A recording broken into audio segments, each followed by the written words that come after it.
asifiwe. Mimi naitwa Mama Dula, ni dada wa bwana harusi.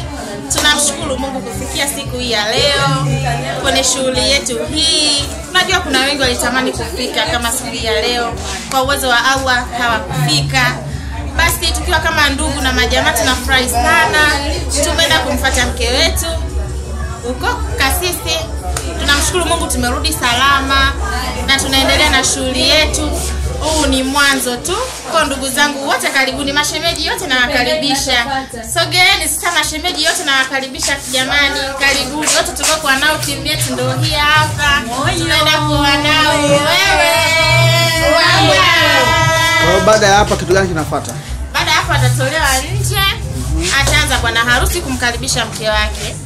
Pia atakuja bibi harusi na ratiba zingine zitaendelea. Tuko pamoja, tuko na kameramani wetu anaitwa Maganga.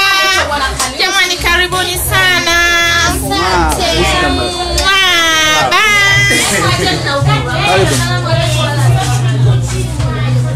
Assalamu alaikum.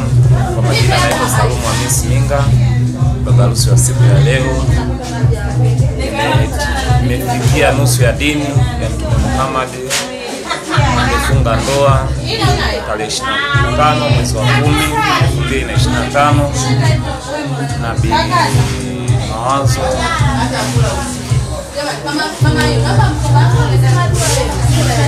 Tunashukuru sana wote walio hapa.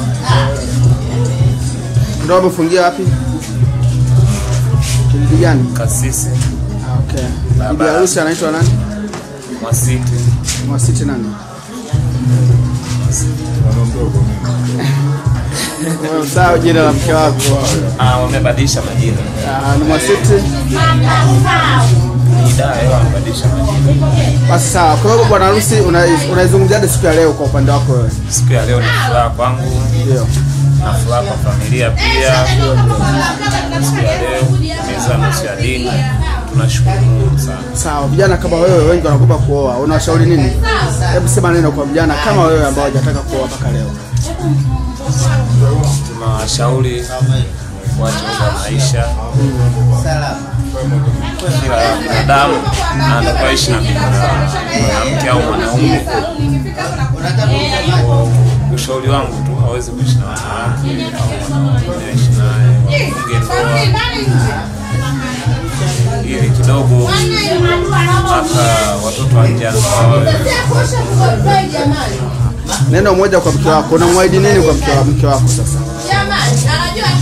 Mpaka kifo chake. Barikiwe sana. Na mimi nawatakia kila la heri katika maisha yenu ya ndoa. Amina.